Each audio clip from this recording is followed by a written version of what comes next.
I want this to be something that you could reference as you grow in your career, or even if you're at the top height of your career, whatever you think you're going to retire in 5 years, this would still apply if you move jobs, if you switch teams, if you anything where there might be some kind of change. I was hoping that you could still pick this book up, go through it, go to the sections that might apply to you at that particular time, and have it still be useful.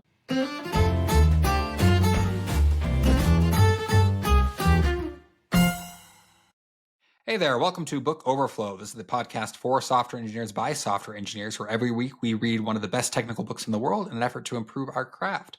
I am Carter Morgan, and I am joined here, as always, with my co-host, Nathan Toups. How are you doing, Nathan? Doing great. Hey, everybody. Well, we have a special episode of Book Overflow for you today. We, here in real time, just wrapped our interview with Adrienne Braganza, the author of Looks Good to Me. If you're listening at the time of airing, you actually just heard our second episode devoted to the discussion of the book on Monday. And it was a real treat for Adrienne to stop by. This is one of the authors we've actually been working with for a while. We got an early copy, and so we've developed a bit of a relationship with her before filming. And yeah, just such a delight to have her by. Nathan, what can our listeners expect? Yeah, is easy to speak to as the book was easy to read. Just a great, you can see that she's got great public speaking skills, really loves the topic. And I don't know, it was fun to dive in and hear some of the backstory and hear some more stories that come from the text from the author themselves. Adrienne is really cool because we've talked about on the podcast how we were very excited to read her next book because we love this book. And some of the authors we've interviewed, we've been really fortunate to interview some of the more prolific authors in the industry, but they are almost like a little untouchable in the sense that they're such big names in the industry. It was really cool to sit down with what I think is an up and coming big name. I think Adrienne Braganza will write more books that will become seminal within the industry. And to hear about her journey into how she became a software engineer, how she got started kind of on the conference speaking track. If you're at all interested in that sort of stuff and how you can direct your career in that direction, this is a must listen for you. So we're really excited for you to hear the whole thing. Stick around until the end. This is Adrienne Braganza as she reflects on her book, Looks Good to Me.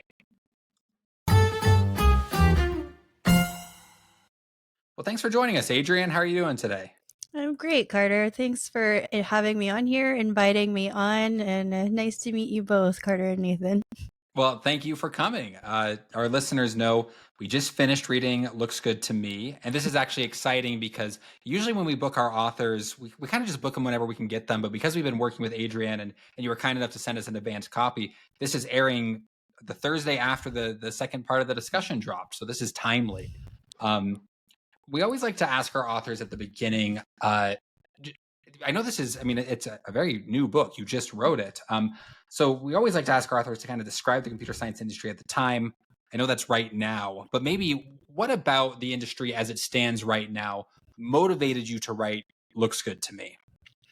I think if we're talking about right now, big motivation of what I put into the book was how not everything can be automated, or in this case, not everything can be AI'd away. That's kind of, it's going to be a point in time here when you hear AI in this video, but a lot of what I wrote, a lot of considerations, and even a whole chapter at the end was dedicated to what to consider around AI in terms of code review, because it's inevitably going to be added, but what to consider and to look out for, rather, as you start to consider AI joining the industry for good, I think. AI is obviously the hot topic. You have a whole chapter at the end dedicated to discussing the different kind of AI tools. What's your read on it right now? Are you someone who's excited about AI? Do you mourn maybe some of the things we're losing because of it?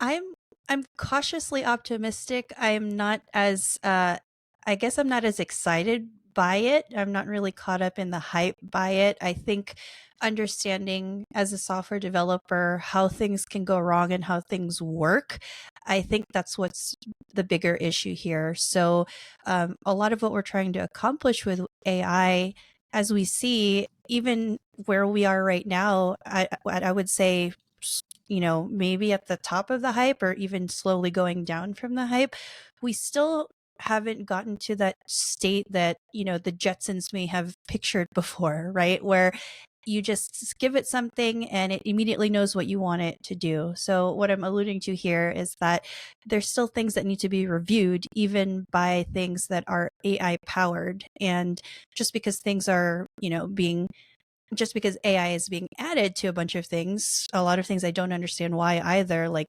appliances like fridges and stuff.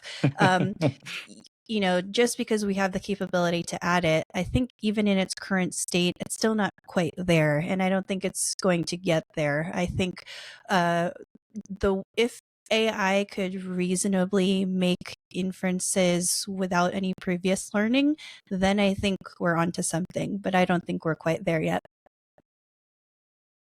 Yeah, that's cool insight. I think that kind of sums up a lot of my opinions about it too, like the cautious optimism and realizing that there's certain things that it really can't do. When you're saying that though, I also realized that I think there's people on my team that can't do that either. Like, read my mind, have that's pretty interesting. I loved one of my favorite things about this was like there's a lot of like human framing in this, and I feel like that's something that Carter and I've talked about a lot, which is that intersection between coding practices and team dynamics. Um, did you have a pretty clear idea of like how you were going to approach that, or is this something that you realized as you were writing the book that, oh, I need to like spend extra time on certain subjects that came to team dynamics? I think a lot of it was there from the beginning. Like when I had the idea to write about this specific topic, that was definitely an angle I wanted to push on. As I started to write more and more, and my table of contents became a bit more structured, a bit more finalized, I realized how important it was to actually have that aspect be integrated in all of the chapters. And one really big part of that is because, I mentioned this in the book. I can't write a book that's going to cater to everybody. I can't write a book that says, here's the prescriptive thing you have to do, and it's going to guarantee you results, because every team is different, because every team is human. And so understanding that from the beginning and saying every team is going to be different, just like every human is going to be different, that very much played a big role in how I wrote things and how I described things, making sure to add disclaimers and disclosures that said, look, this might work for this kind of team, but it may not work for this kind of team. Or, if you have this particular uh, com- a type of team or composition of a team, then it also may work better for you, or it may not work better for you. So that's one part of how I wrote the book. And then the other part, really focusing on the human side, came from my own experiences. I was just talking to somebody else about my very first code review, and it was a terrible code review. I was a junior .NET developer, and at that time, I was very ready to absorb knowledge and be the best I could be, and really listen to my seniors. And when I had my first code review happen, I got those comments that were really harsh. They were saying things like, oh, this is a stupid way to implement this, or why did you do it this way? Or, things that, of course, I would take this to heart because I was just starting out and I knew that I wasn't there yet. But I guess I was expecting someone to tell me why it wasn't great, or to tell me why this was the noob way to do it, right? I wanted to become better, but getting that feedback in that way was it was a big thing for me in my career. And so I took that with me going forward to say, I don't ever want to be that type of reviewer. And if anything, I want to be able to communicate more clearly, so that even if I am frustrated with someone, or there is something that I see that's major, there's a better way to go about explaining that. There's a better way to tell that to the author or the person who wrote that code. So that's certainly a big part of why the human aspect was important for me to address in this book. I love you bringing up that personal experience of getting a really rough code review at the beginning. I think something that's really tough about being a software engineer is how you don't know what you don't know. And especially right at the beginning, you might come into this and be like, I guess this is how code reviews are. I guess everyone's just really mean to each other. And like, I'm the newbie here. I should take it in stride. That's one reason I think your book is so great. Nathan, we always like to do at the end of the podcast and say, who would you recommend this book to? And Nathan has recommended it to pretty much anyone, right? Even newer engineers. And when I first heard that, I was kind of like, well, I don't know if I'd recommend it to newer engineers because they don't have as much code reviews. But I've been thinking about it more and more and thinking this might be the perfect book to read as a newer engineer, because they kind of come in with like a baseline knowledge of like, this is what a code review should be like. And then maybe they won't find themselves in that kind of that position you found yourself in, of being on the receiving end of a really nasty code review and thinking, I guess this is just the industry. I should just toughen up. So what about your career? Because that's the other thing we have found really fascinating about this book is we try to read books that are somewhat evergreen for the podcast.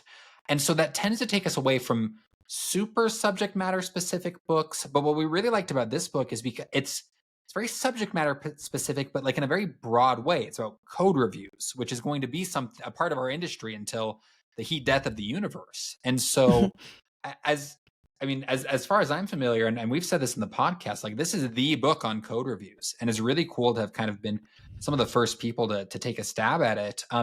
What motivated you to write about something kind of so specific, code reviews?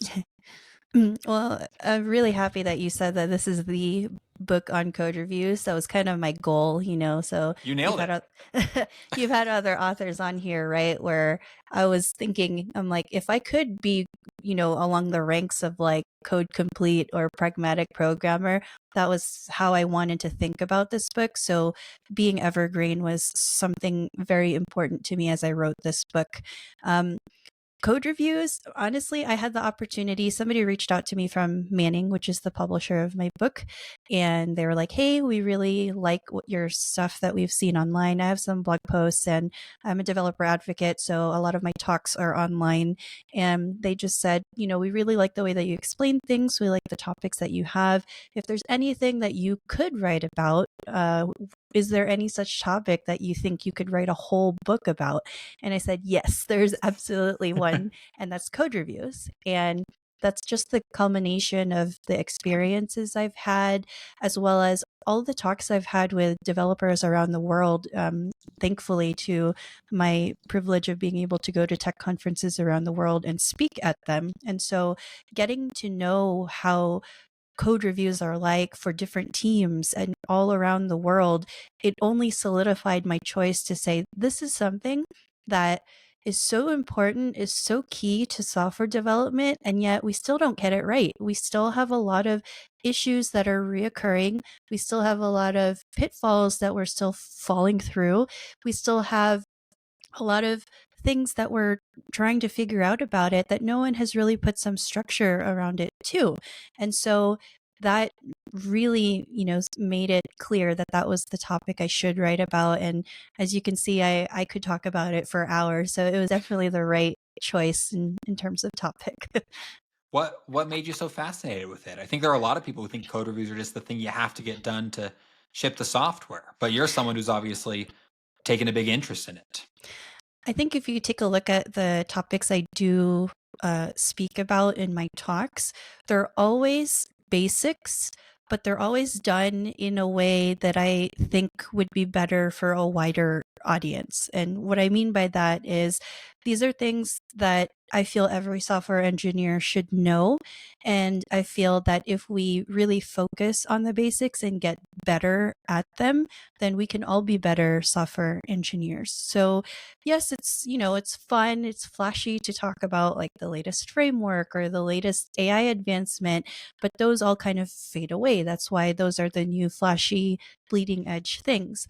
I tend to find myself more fascinated with the basics, with being really good at the key things that make software development what it is. And so one of the other talks I had was on idempotency, the concept of idempotency. Why is it important in systems? What do you need in order for it to be idempotent? Another thing was JavaScript. My very first talk was JavaScript array methods. Like everyone probably knows this. People have worked with them before. They probably have their own thing, but at the time that I was learning it, it didn't make sense to me. And so what did I do? I made JavaScript array methods and talked about them through dessert examples, because that was the only way that could keep my attention, was through desserts. So doing it in that kind of way, that's kind of how I like to learn and my style, how I like to teach. I think that's why I focus on code reviews. This was something that was so broad, that can be done so differently, and is yet again something that's so basic, in my opinion, that there was no de facto like resource on it that was fun, that was easy to digest, that could be applicable to a lot of developers. And so that really fueled a lot of why I was so excited to talk about this. And it is niche, but at the same time, as you can see, there's actually a lot of little parts about code reviews that you can actually dive into. And a lot of the resources we have now currently, they kind of only touch the surface of it. They have a little thought here and there. And so I wanted to go deeper on all those little topics and all those little niche things within code reviews that we don't typically see. I thought of you today. I was titling a pull request, and I was going to have a vague title, and I was like, "This is what Adrienne would want," and so I made it more specific. Nice. That makes me happy. That's so cool. Yeah, I love that. I've done some public speaking, and I really appreciate the sort of like empathy for the audience that you have. It makes me think of there's two pieces. One, the curse of knowledge, right? The curse of knowledge is this idea you forget what it's like not to know something. And I think the other one is like beginner's mind, right? It's like this Buddhist practice of opening your mind. And I think one of the reasons I loved this book was that, again, it helps me frame what it's like not to know something, right? So there's some areas I just felt myself nodding my head and going, yes, it's exactly right. And then there's other times where I was like, oh, that's why this team couldn't do this other thing that I thought was obvious, is because we're missing, setting expectations for, how we engage with one another, all these other kind of interesting practices where I'd forgotten what it was like not to know something, and I didn't know how to express it. And so, I don't know, this is one of the things I've found so valuable about the book. Was this one of the goals that you had? Is that someone who had been doing a lot of code reviews could come back to this and go, how do I shore up my knowledge gaps? That's certainly one of the ancillary goals I didn't know I had as I wrote it. But as I started to get feedback on it through the writing process, it became more clear that that was a goal I wanted to achieve. Like I said, there are so many different teams, so many different makeups, so many different ways that teams do things. So again, just because I have had this experience and it worked out for me with this particular team, it doesn't mean I can say this is the way to do it. But framing it in a way that says, here's a suggestion, here's an approach, here's a tactic you can try. It's important to kind of see how other teams do things. I think that's what specifically developers, when they do start researching how something is done, the first thing we kind of look at is, give me an example.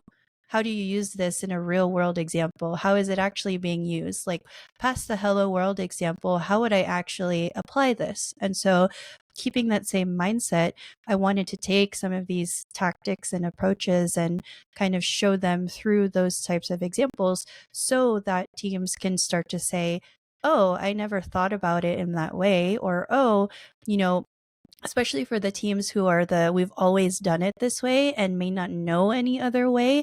That was certainly a goal, was to say, here's a different way to think about it. And maybe that even conjures up their own ideas of how to improve their existing code review process. So they may not even have to follow what I have laid out for, restarting or or refining and redoing your code review process. But if in the middle of reading my book that, someone else gets their own ideas, even better, because I can't possibly think of every scenario that could work. I would love to. That would be a great book. But yes, that was a goal. I found out later on was hoping folks would reframe their mindset on certain things and help them come up with their own ideas is certainly a benefit.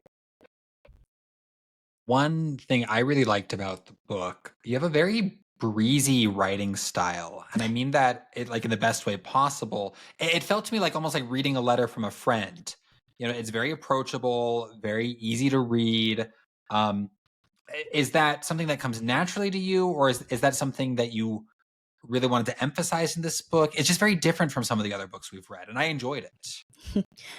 Thanks. I think that's just the way that I write. I'm a very emoji heavy person. I'd like to say my Slack GIF game is strong.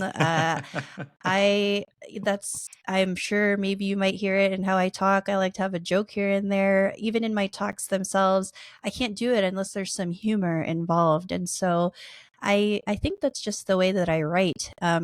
There were moments in the writing process where I would get feedback and some folks were like, "Oh my gosh, like she's so positive. Can we tone it down a bit?" And I'm like, I would take that feedback back and look at it, reread it through the chapter, and for some of the parts I'm like, sure, I'll take out an emoji or two, but for other parts I'm like, no, I want to leave it there, because as you go through the rest of the chapter, it's going to be pretty dry without that, anecdote or that little joke or thing. And I wanted to keep part of my personality in there. So I think that's just the way that I write. And I wanted to make sure that came through, because I wanted this book to not be just like any other book. And I wanted it to be a good read, a fun read, and I wanted it to be evergreen. So might as well make it fun. But humor and fun is always something that is part of any work that I do. So cool. Has this experience made you excited about writing your next book, or is this one of those where you're like, glad I did it, I'm gonna take a break for a little while? Yeah. I mean, yes, I am excited to always do something. I'm an overachiever slash I always need to have something going on in the background. I don't know. I like to give myself stress, but with this particular book, it took me about 2 years to write. I extended my deadlines quite often because, life. And after going through this process, I'm kind of happy to take a break for a moment, specifically with book writing and this kind of book. I've had thoughts about self-publishing. I've had thoughts of, obviously things change and there's always things that I learn after the fact. So I'm already writing notes down for if I ever get the opportunity to do a second edition. Those are there. But yeah, for the foreseeable future, at least the next 2 or 3 years, I probably am not going to write a book for a while. Some people just love it. We were just talking with Neil Ford, and he was like on his 18th book. I'm like, Oh my gosh. that sounds like a lot of work. That does. Hearing about you, we talk about your writing style, how you like to be positive. Your Slack GIF game is strong. You do public speaking. I think the stereotype of a software engineer is someone who just wants to be left alone in their basement, not talking to anyone, right? And I think Nathan and I have talked about that kind of in our journeys into software engineering, where we felt like I know that kept me back from approaching it as early as I probably should have, because I thought, I'm not one of those weirdos. What was it like for you? Is this something did you always want to be a software engineer? Is it something you kind of came across by happenstance? How did you get into being a software engineer? Yeah, my whole career was an accident. Hey, us too. Yeah, I'd love to hear that story. Really, it started. So, I like to share this because I know a lot of folks here, in order to be a good software engineer, you needed to just have that thing. You needed to have that interest from the beginning. You had a model figure that showed you or, mentored you from the beginning. I didn't have any of that. My initial dream job when I was younger was to be a pastry chef, and that's still a thing I want to do, but in the beginning, I think it started in college where I needed to get a job to help pay for college. And the highest paying one was the student help desk. So to be a student technician. And it had nothing to do with being at a computer or helping people solve their problems. It was literally, that was the highest paying student job. So that's where I went. And throughout that process, I found that it was actually interesting to see what the problem solving process was for troubleshooting, problems that people had with their computers, or professors who had issues with their workstations, or the inevitable password reset. Those were all the things I learned on at the time. And then the next accident was there was a software development internship that became available, and this paid way more. So I said, well, I need to get this one. And there was some backing there. So I tried it, got it. And then this was really where it started to change, where it was not just about the money, but I was like, this is actually kind of interesting stuff. And I don't know why this is, but that was the first and only team where it was all women on my team. So that Oh, was wow. pretty cool to have that as an experience. And this was not where I had my bad code review. I just wanted to make sure that was pointed out.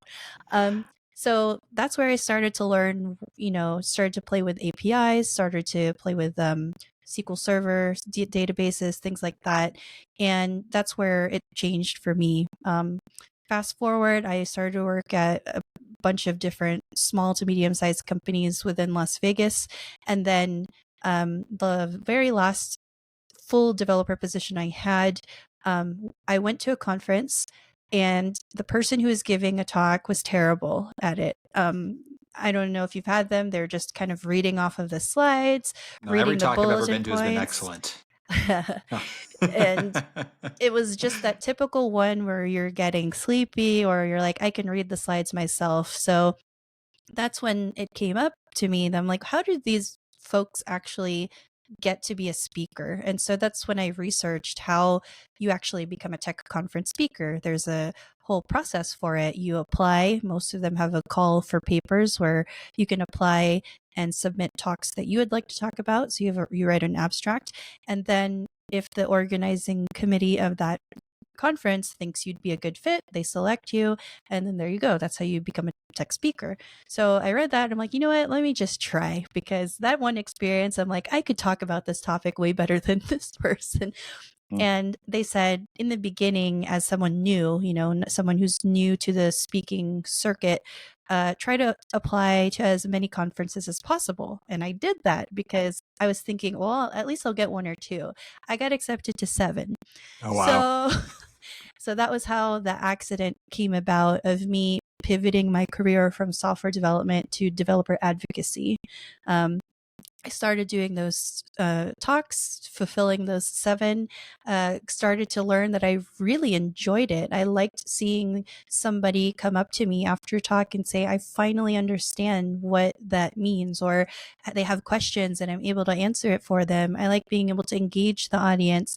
This was a different way for me to kind of be the extrovert that I never thought I was, because I feel you. I would rather be left alone with my headphones. Don't bother me. Let me figure something out on my own. I don't really want to talk to somebody else. But this was a good way to kind of break out of that and to start having conversations, and I guess have that fulfillment of being more extroverted, or be more creative with my work. And that's how I got here today. That's why I'm now using my developer background, being able to understand the needs of devs, having been a dev myself, and to be able to decipher those topics and explain them better. Yeah, hopefully. I love it. And I love, it's such a common theme we've had on this podcast. We talked to some people like Uncle Bob who were programming since they were 10, right? Yeah. But there are so many other people that just kind of come into it by happenstance. I was just reflecting on my career, and I remember that I applied to be like a QA engineer. Our campus had kind of like a large volunteer training center attached to it. And so I applied to be a QA engineer for the software they developed there. And I just applied because it paid well. And then I got rejected that job, but the guy who rejected me forwarded my department, or my resume, to the development department, because I had done some information systems classes, and he was like, we don't want him for QA, but he might be a good engineer. and that was my first ever development job. And it's just like, yeah, these little moments of happenstance. But I love hearing how, I think it's one of the misconceptions in this field is like, you don't have to be born to do it. There are a lot of people who can be very good at it, who kind of find themselves in it maybe by accident, but then grow, to be like yourself, who now is, successful developer advocate, conference speaker, author on the illustrious Book Overflow podcast. I mean, This can happen to you too, it can especially happen if to you you are a too. listener. That is for Yes. sure.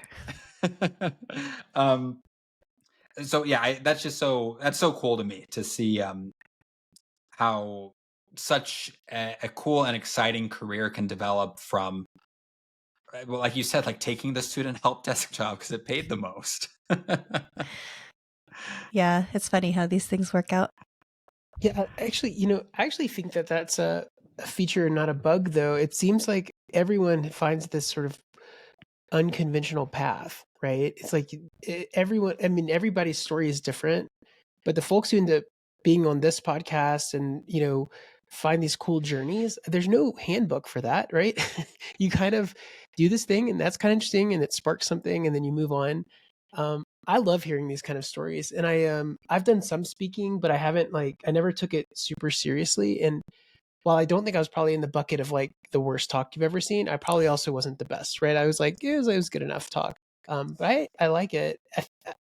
I hadn't thought about like focusing on this because I agree. I love the feeling of when somebody comes up after and says like, "Oh, cool, I hadn't thought of it that way," or um, that's super neat. So a lot of the I think one of the other things I liked in this book a lot was and Neil Ford does something similar where there's these like pitfalls and gotchas section, right? Like typically it's after you've introduced all the topics, a little further into the book, so we actually can use the same vocabulary and start thinking about um, stuff. And so then we are like, oh, okay, well, here's how things could go wrong, or here's how code reviews go sideways.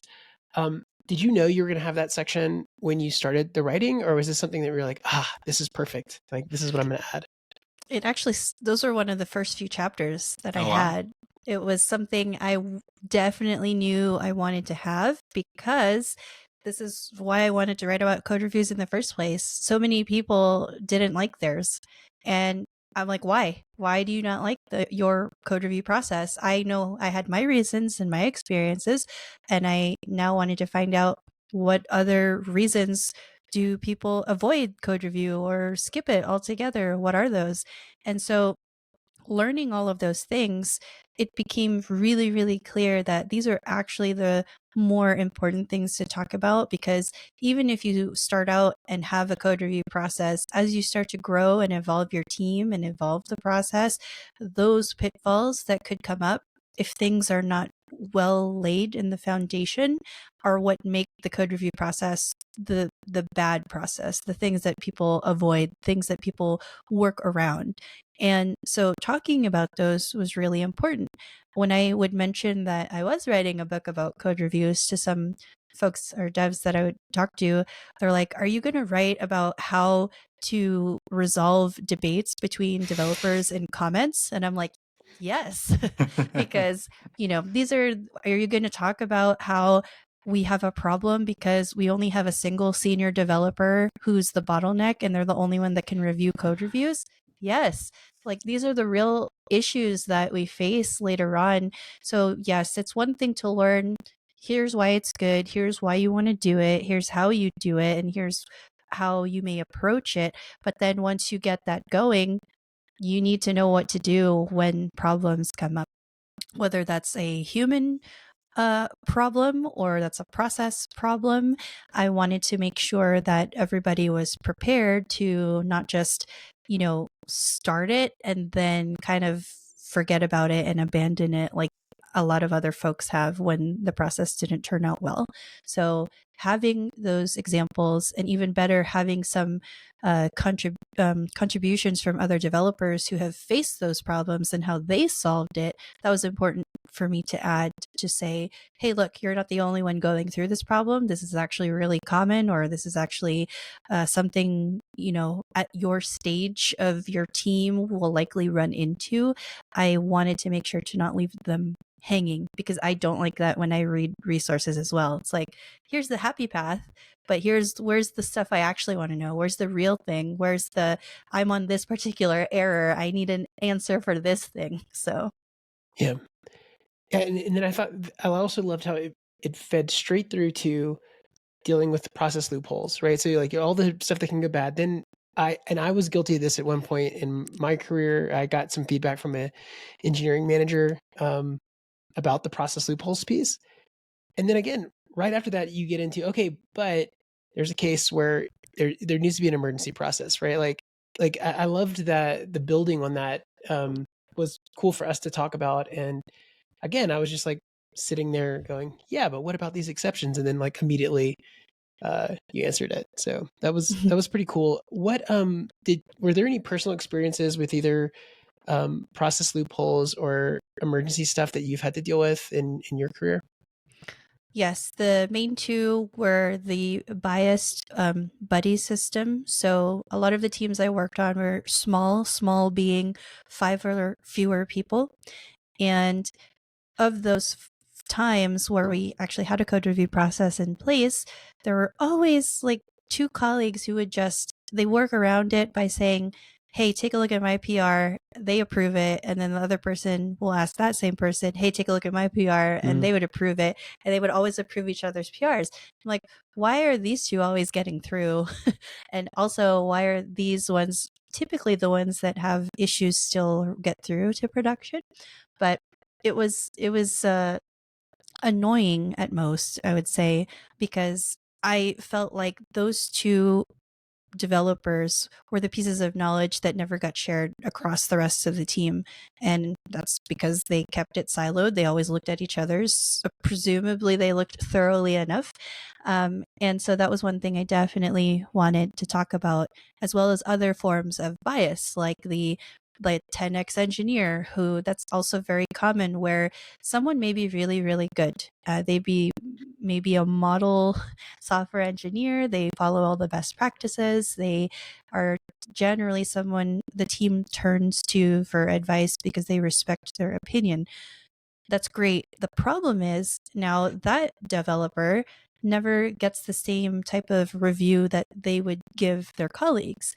And also, if they do put up their code to be reviewed, a lot of colleagues feel like, well, I am not, like, who am I to review this 10x engineer's code? Like, anything I would say is not worth it, or is probably stupid, but that's the problem, because everybody's code needs to be reviewed. And just because this person seems to be exemplary and seems to be consistent in how well their code is, that doesn't mean that they don't make mistakes. That doesn't mean that there's something silly that they may have missed, or an edge case that they were just so in the weeds that something super simple from a fresh pair of eyes could have seen.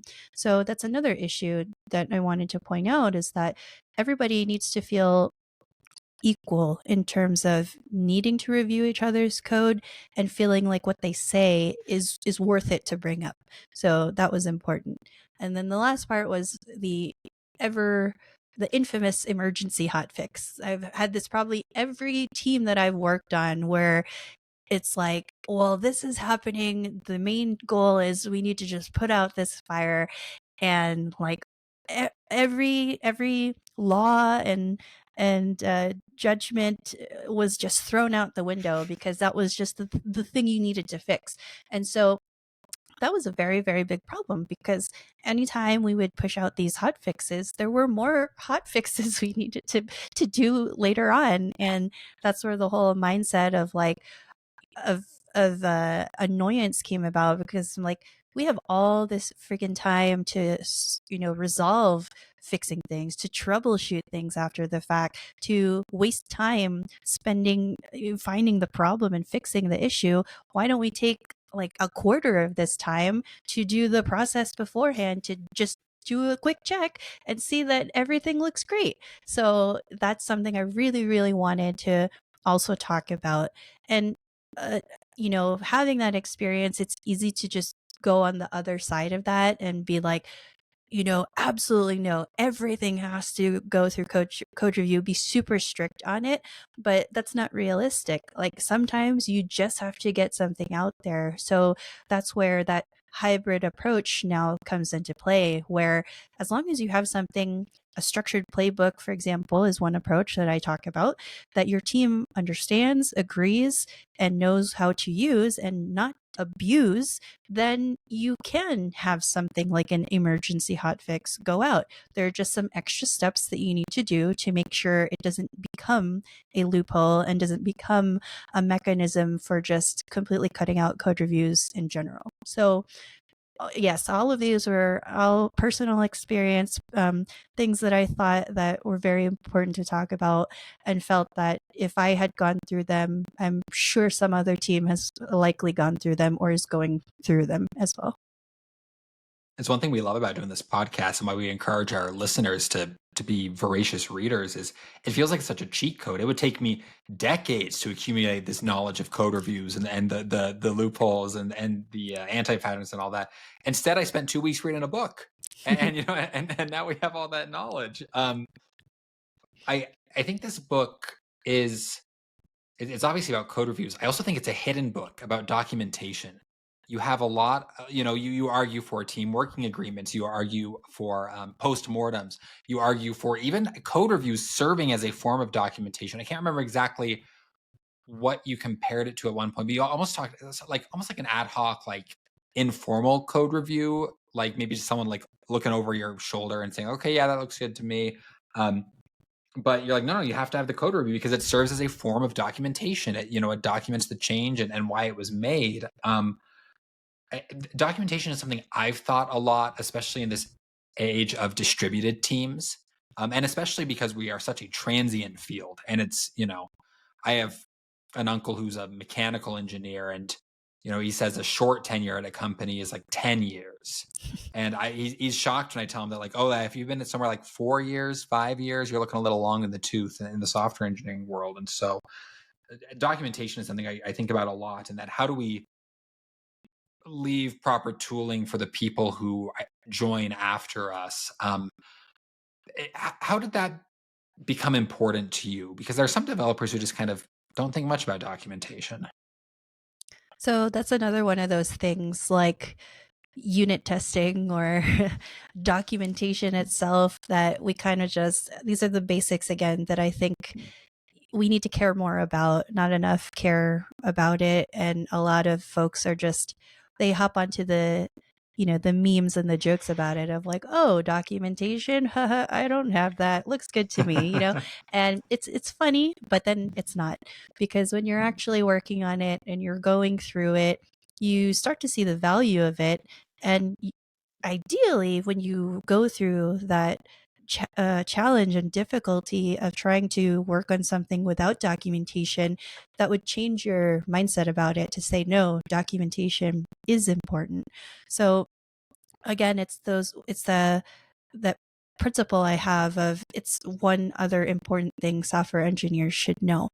Another big part of documentation in regards to code review is there end chapters that I have where I talk about if you either do mob programming or pair programming.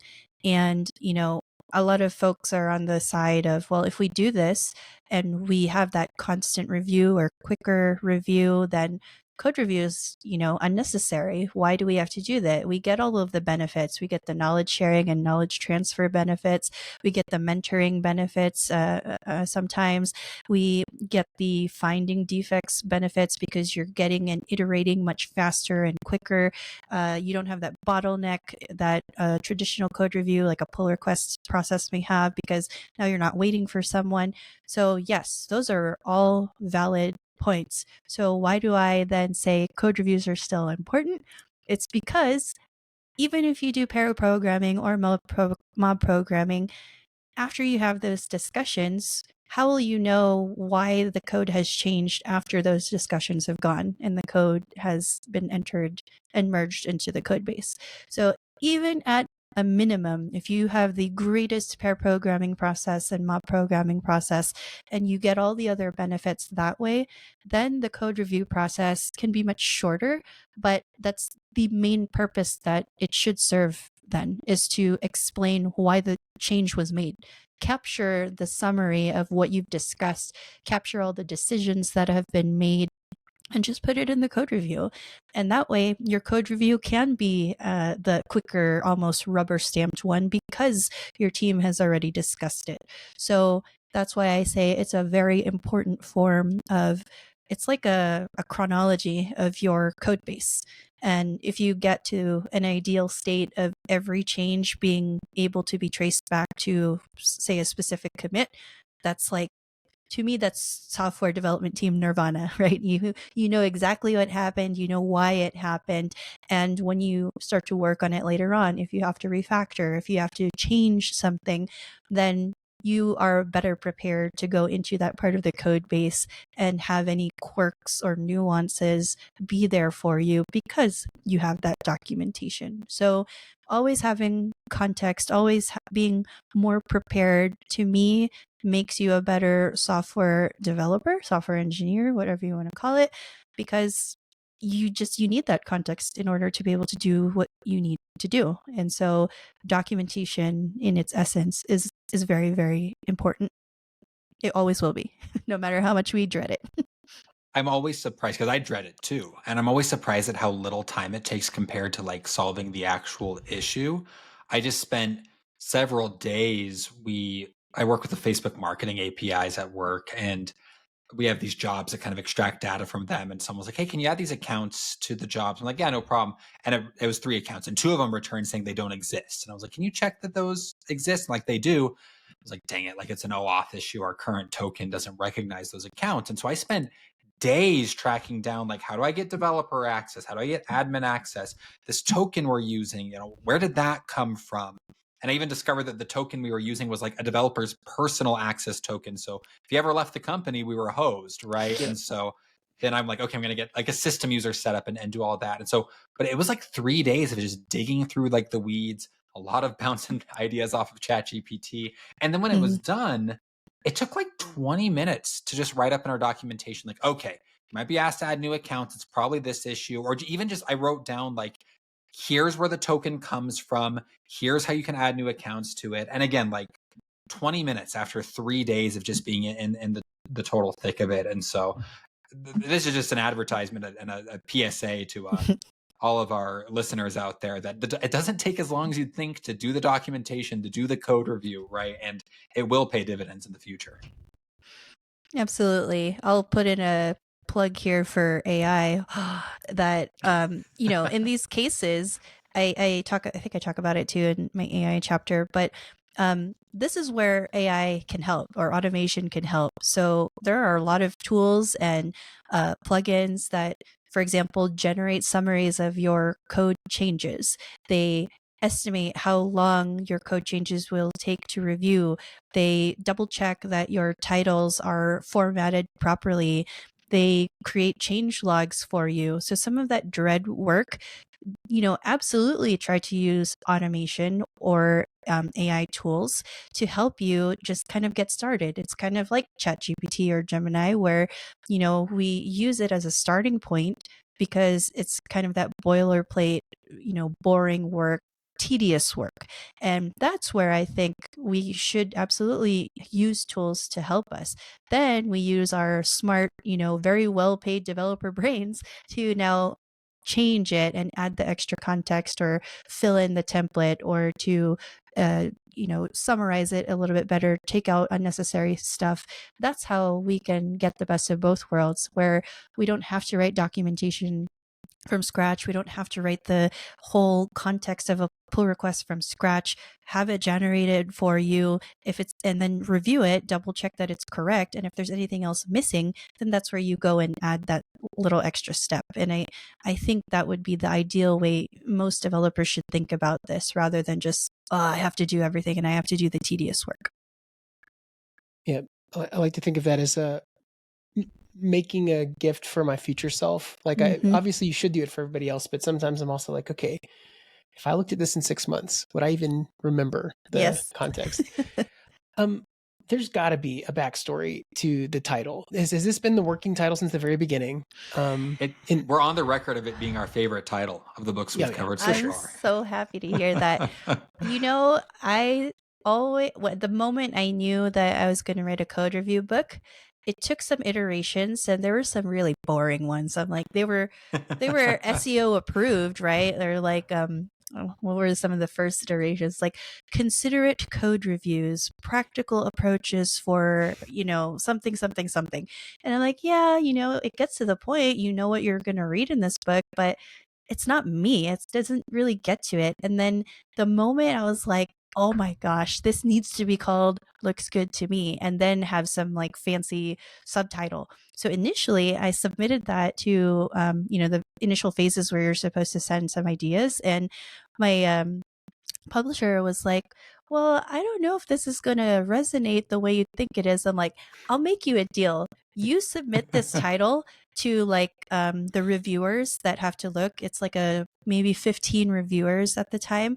I said, submit this title as is, and then have them review I think it was the first 4 chapters that I've had, and then ask them about it. Ask them, does the title convey what you think it conveys? Do you think the content matches? Was it what you were expecting? Basically, is it a good title? So we did that, and the review feedback was excellent. They were like, P.S.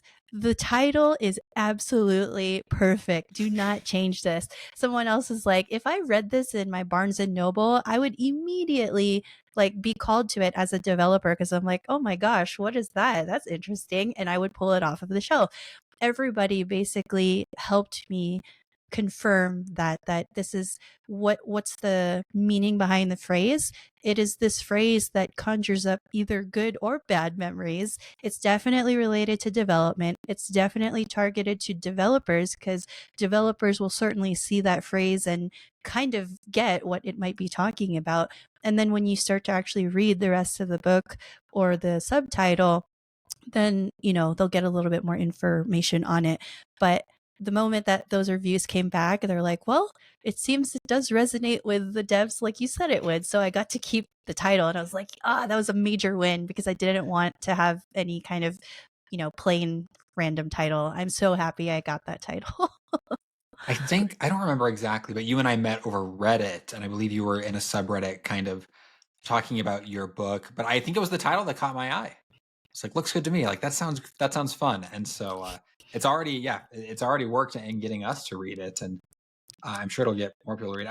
I'm so jealous of your ability to title. I am infamous for not being able to title anything clever. Book Overflow is the only good idea I've ever had in my That's a entire good life. title. Like, I know, right? Like Yeah. it's why I'm so proud of it, because people are like, oh, that's a good title. I'm like, I know, it's the only good one I've ever made. You'll ride this off until retirement. Don't I know. worry. Yeah. So yeah, it's and I think it's such a great title too, because like you said, like some of the other titles you would consider that maybe a little more dry. Like, I don't know, it really sets a tone for the book. Like it's almost like a little tongue in cheek. We all know what we've seen looks good to me. And it fits the writing style of the book so perfectly, I think, which we talked about. It's fun. It's breezy. It's an easy read. It's didn't you say, Nathan, is this the first one we've had that uses emojis? This is the first book that has emojis. And yeah, I think the first time I ever saw LGTM written down, I was very nervous, and I was like, what? It was like a principal software engineer on our team. Everyone very much respected him, and he just wrote LGTM, and I was like, I don't know what just happened. But then I learned it was great, and it was like a pretty small. I think it was like a 2-line code change or something. But yeah, I'd loved it. It brought back that memory, which was really fun. So Nice. Yeah, I'm already. So, of course, now that I've finished writing it, my mindset is now switched to like marketing mode. And I'm like, I have so many great ideas. Like, I could just hand out stickers with the thumbs up emoji. I could, I'd love to take some of the illustrations I've had in there, and just, there's a lot to play around with there. So Who did the it's, illustrations? Was that you? It was not me. It Okay. was somebody. I looked on Pixabay. I was like, I want something fun, quirky. I want something that fits. And I want something where I could make different scenarios out of. And ideally, I can use it for free. So I found a really great artist. His name is Manfred Steyr. He's a German designer.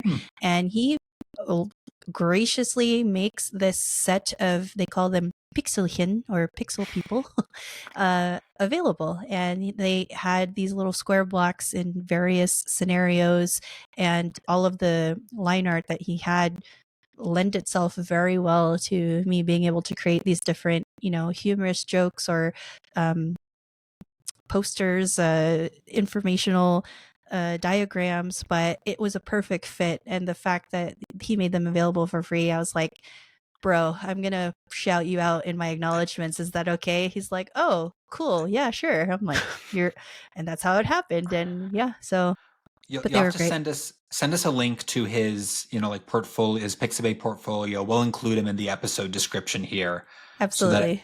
that he can get the proper praise. Yeah, Yeah, I'd love for folks to see the initial collection that he has, and then compare what he had and how I finagled my way around to make the illustrations I wanted. That's So cool. that'll I be love interesting. that. Yeah. I love that. Well, we really enjoyed the book. It was an interesting book. I said in the episode, like, I feel like I'm at a good place with my code reviews. And so I don't know how much I would have chosen to read this, but it's just interesting after having read it. And this is what we love and why we always really recommend reading books, because there's just something about sitting with an idea for a while. It took us about 2 weeks to read the book. And just, kind of marinating in it. And I'm someone who read it and said, I don't, I think I'm feeling okay about my code reviews. And like I told you today, I was titling a pull request. I'm like, this isn't specific enough. I got to do that. And even, I've just been looking at some of our automation tooling and there's just, I don't know. It's really, really cool to spend so much time. And we only spent 2 weeks. You spent years writing this, but as the reader, to spend 2 weeks just really deeply thinking about code reviews. And so maybe it'll just confirm a lot of the assumptions you have, in which case I still think it's a really useful book. It's like we talked about, it might be really good for a junior engineer to read this, because they can kind of come away having a baseline idea of what a good code review looks like. But if you're someone who's struggling with code reviews, it's also really good. I know I've mentioned it a couple times, but I just loved how specific it was. Like it never would have occurred to me to write an entire book about code reviews. And I love that about this industry and about all these cool books we get to read. The passion really comes through, and it makes for what could have been a very dry subject a very entertaining, engaging, informative read. We said in the podcast that I know you said you're not going to write a book for a couple years, but we look forward to the next one you do, because we thought, yes, your writing style is just it's excellent. And I need to, next time I'm at a conference, if you happen to be speaking at that, I know I'll make sure to check out your room, because if your speeches are as good as the books you write, then I know the audience is in for a treat. Thank you. Thank you. Yeah, the fact that you mentioned that even though you've read most of it and either agreed with it or just like, I know this already, that's perfectly valid. And I think I kept that in mind because there are going to be folks who are either in a good place already or are a bit more senior, and they've already gotten to that idealized state for their team, and that's all fine. That's great. I think I mentioned that I want this to be something that you could reference as you grow in your career, or even if you're at the top height of your career, whatever you think you're going to retire in 5 years, this would still apply if you move jobs, if you switch teams, if you anything where there might be some kind of change. I was hoping that you could still pick this book up, go through it, go to the sections that might apply to you at that particular time, and have it still be useful. So that could just be the automation chapter for right now. That could just be the comments chapter because you just joined a new team and this team is like terrible with communication. I wanted it to be touch and go like that, where you didn't need to have the foundation of the entire book for it to be valuable. And I'm really happy to hear that, like you said, even though you pretty much understood or have had experience with most of what I wrote, it's still, applied to you when writing titles. So that's the goal I'm looking for anybody that's looking through this book, especially if they're more experienced or have gone through a couple code review processes themselves. Yeah, it is in a lot of ways like working effectively with legacy code, which is it turns into just a series of chapters, which are kind of like, if you're struggling with this problem, read this. And we're upfront on the podcast where we say, hey, we read the books cover to cover. It's just the only way we know how to do it. And so it's, yeah, I really appreciated that about this book, that it's the kind of thing where, like you said, you can, the next time I start a new job and I run in and I say, oh, hey, this code review process is a little funky, just turn to the table of contents, right? And I'm sure it'll be right there, the solution to all my problems. Because I mean, really, like, it is the book on code reviews. I can't think of something I'd recommend above it. Yeah, I also thought it was interesting. I've been in this like tech lead role now, which a lot of that job, and as you bring up in the book, is setting expectations, right, and making sure that if we say that we're going to have a process, actually follow through.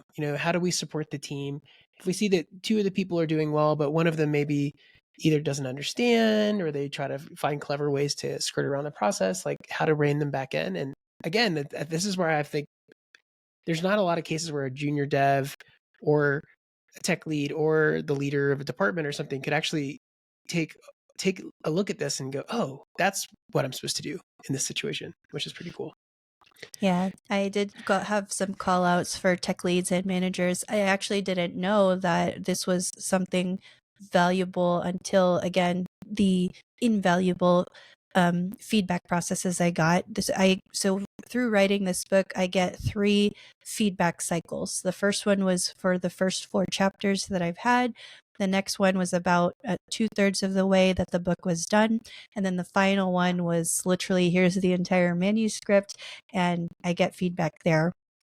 Throughout the first and second cycles of feedback, I would get folks that were like you, engineering managers or tech leads, and said the same thing, where, they were involved, but may not be directly performing the code reviews, but they still wanted to know how to help best their team, or what is their role to help facilitate the process, or they are about to start on a team, just got promoted into this role. How do I set this up? Because they're the only ones that understood that a code review process would be beneficial for the team they're now about to lead. So that was very good feedback for me, specifically to have call outs to tech leads and managers. Before, my book just kind of had the topics and the content that it had, but I made sure to really, bold out like, hey, if you're a tech lead or manager, this is something that might be of interest to you specifically. So just helping target the specific sections to those folks who are reading it made it even more valuable. Just like in the beginning, I said, if you're running into this issue, feel free to skip this chapter, but goes directly to this chapter, kind of like a choose your own adventure style. So just making the book useful in that way obviously made it a better book overall. That's awesome. Well, when we close out the episodes, we always like to ask what you might be reading or what you find yourself recommending. First of all, we're always trying to fill up our backlog, but we also just love to hear what authors are reading themselves. And it doesn't even have to be coding related. We've had some good fiction books recommended, some Anything. biographies, and anything you like. So the first one that comes to mind, and I apologize, I forget the author, but the title is You Don't Need a Title to Be a Leader. Or like, you don't need a title to think like a leader, something along those lines. And it's been a great book because it's just, I would say, like a collection of stories of different people who exhibited leadership qualities despite, they weren't CEO or they weren't manager, or they weren't director or VP. They weren't any of these things. And I think I don't know, the fascination that some of us have with having a title and whatever that may hold, sometimes it holds us back because we feel like if we don't have that title, then we don't get to assume whatever we think that title holds and, is guaranteed to it. I like it because it shows that if you really believe in something, or if you really want to show by example what you want your team to do, then just do it. Just, you don't need a title to start a code review process. You don't need to be tech lead to be the first one to say, hey, the PRs that we have are way too large. We need to break these down, or anything really, anything that is important to you, anything you feel like you want to influence or change. You can do that if you just lead by example and exhibit the passion behind it, or passion behind the change that you want to make. And the part that I like is that, eventually the folks that do exhibit these leadership qualities because they just do what they do, they eventually get those titles anyway, but it doesn't matter to them that they got the title. But all the things that come with it that you might want, they eventually get to those states because they started to act like that leader in their current situation. So I really, really like that book. The other book I will throw out there is the Della Fattoria book. It's a cookbook. It's a bread book. So Awesome. a little bit different, but I'm super late with all of these trends. I know everybody and their mom was baking bread during the pandemic, but I'm just starting with it. So I'm trying to go through and bake those breads now. We just bought it's like their simple recipes book, like the America's Test Kitchen. Yeah, I think it's Ooh, just the best simple recipes, more than 200 flavorful weeknight recipes or something like that. We just bought that, nice. my wife and I. We've been trying to expand the weeknight dinners. So I always appreciate a good cookbook recommendation. That one is great, especially at least here in Las Vegas.